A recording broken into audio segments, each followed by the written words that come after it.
సునందా, ఆఫీస్కి వెళ్ళి వస్తాను. సరేనండి. ఏమిటి చెప్పడం మర్చిపోయాను, రేపు ఆఫీస్కి సెలవు పెట్టండి. ఆ, సెలవా? ఎందుకు? రేపు మా ఫ్రెండ్ వాళ్ళ మనవడు బారసాల కదండి, అందుకు. ఏంటి, బారసాలకు కూడా వెళ్ళాలా? వెళతేనే కదండి రేపు మన కోడలికి పుట్టబోయే బిడ్డకు ఏమేం పట్టుకెళ్లాలో తెలుస్తుంది. మీరే కదండి అంటారో, చూసైనా ఉండాలి చేసైనా ఉండాలి అని. అందుకేనండి వెళ్ళొస్తే అన్నీ తెలుస్తాయని. ఏంటి, పుట్టబోయే బిడ్డ గురించి ఇప్పటి నుంచి ఆలోచించేస్తున్నావా? మరి అంతే కదండి, ఇప్పటి నుంచి ఆలోచిస్తేనే మనం అనుకున్నట్టు చేయగలం. ఆలోచించు ఆలోచించు. ఇప్పుడు వరకు కొడుకుల గురించి ఆలోచించాం, ఇప్పుడు వాళ్ళకి పుట్టబోయే బిడ్డ గురించి ఆలోచించేస్తావా? రిటైర్మెంట్ కి దగ్గర పడుతుంది, ఇంకా మన గురించి ఆలోచించుకునేది ఎప్పుడు?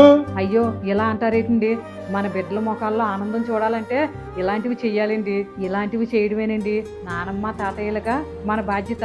రిటైర్ అయ్యాక మన పరిస్థితి ఏంటి అంటారేంటి? మనల్ని చూడడానికే మన పిల్లలు లేరా? భవిష్యత్తులో ఏదో జరగబోతుందని ఇప్పటి నుంచి ఇలాగ ఆలోచించడం అవసరమా? మనం మంచిగా ఆలోచిస్తే అంతా మంచి జరుగుతుందండి. మీరేం ఆందోళన పడకండి. ఇదేంటి, నేను సునందలాగా ఆలోచించలేకపోయాను. నిజమే సునంద, నువ్వు చెప్పినట్టే చేద్దాం. నేను రేపు ఆఫీస్కి సెలవు పెడతాను. థ్యాంక్ యూ అండి.